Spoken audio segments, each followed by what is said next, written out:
क्यों दिया माता पार्वती ने गौ माता को जूठन खाने का श्राप।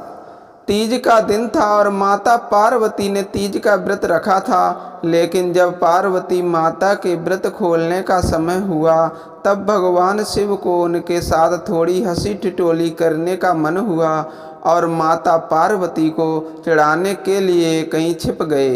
अब माता पार्वती के व्रत खोलने का समय था, इसलिए वह भगवान शिव को ढूंढ रही थीं।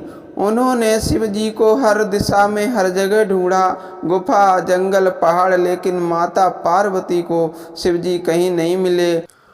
और अंत में थक हार कर माता पार्वती एक खाली मैदान में बैठ गईं और शिव जी के आने का इंतजार करने लगीं। समय बीतता गया लेकिन भोलेनाथ नहीं आए। फिर माता पार्वती ने सोचा कि भगवान शिव तो समस्त सृष्टि के नाथ हैं, उन्हें कहाँ क्या हो रहा है सब पता होता है, और ऐसे में वह पार्वती माँ को पूजा करते हुए भी जरूर देख लेंगे और अपने आप ही प्रकट हो जाएंगे। यही सोचकर माता पार्वती ने एक मिट्टी का शिवलिंग बनाया और उसकी पूजा करने लगीं। और जैसा कि पार्वती माता ने सोचा था वैसे ही भगवान शिव यह सब कुछ अदृश्य होकर देख रहे थे और मन ही मन मुस्कुरा रहे थे। और जैसे ही माता पार्वती की पूजा संपन्न हुई, शिवजी वहाँ प्रकट हुए और माता पार्वती को चिढ़ाते हुए बोले, देवी आपने तो अकेले ही पूजा ही कर ली, आप मेरी प्रतीक्षा भी नहीं की, ऐसा क्यों?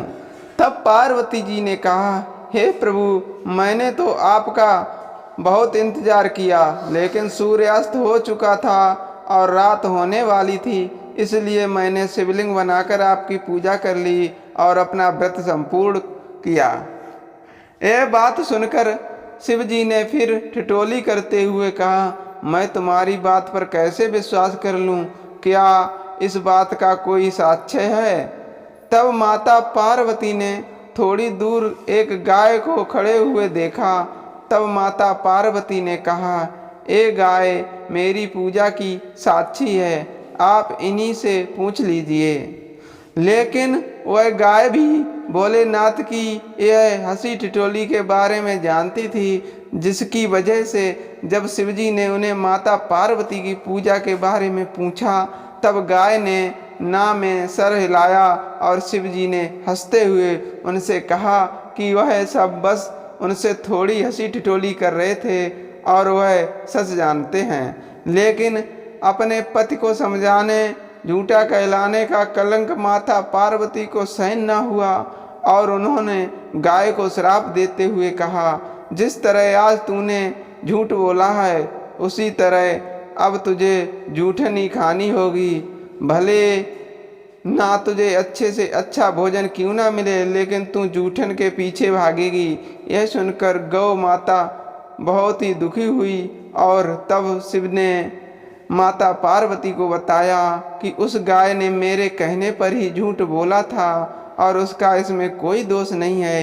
यह बात सुनकर माता पार्वती को अपने श्राप पर बहुत दुख हुआ और उन्होंने गौ माता को यह आशीर्वाद दिया कि वह दिव्य जन्मा है और उनके सभी गुण जैसे हैं वैसे ही रहेंगे, लेकिन उनका दिया गया श्राप अब नहीं टल सकता।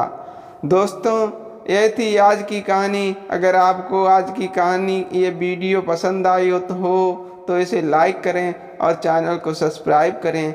धन्यवाद।